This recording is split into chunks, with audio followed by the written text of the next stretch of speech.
General Electric is investigating former boss Jeff Immelt after it emerged that during his 17-year tenure he traversed the globe with a spare private jet in tow.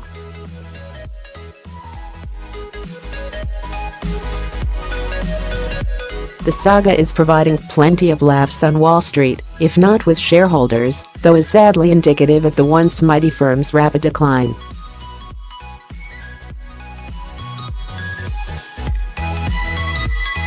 It was once ranked as the fourth largest company in the world. Incidentally, Silver Fox Immelt, 61, is gracious enough to acknowledge that the two-plane arrangement was a terrible idea.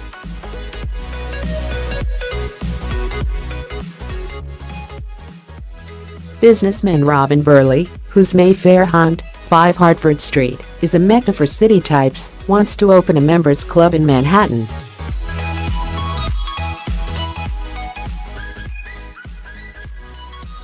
I hear that Birley is close to signing a deal on a property around Union Square, with plans to spend at least a week a month in New York.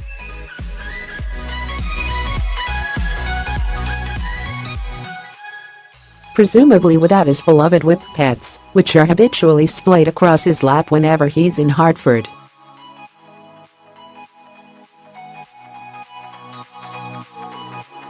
Redoubtable art dealer Louise Blouin has sold her West Village penthouse for $23.7 million, £17.6 million.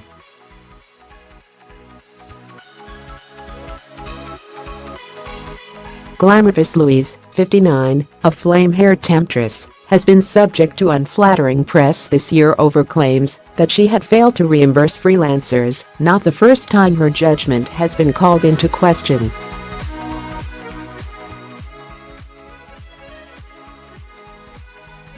Vogue publisher Conde Nast's board convenes next week, its first meeting since company patriarch Si Newhouse passed away in October.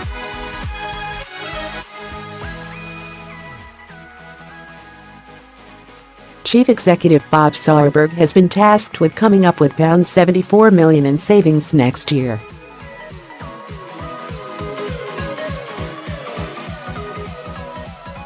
Rumors of a sale of .It not just this biting wind currently blowing off the Hudson River that is sending icy chills through Vogue HQ.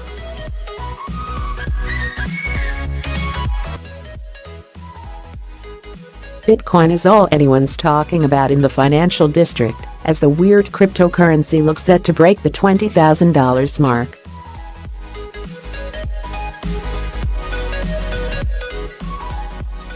Overheard on the train to Brooklyn this week, when I sell my apartment, I'm only taking Bitcoin.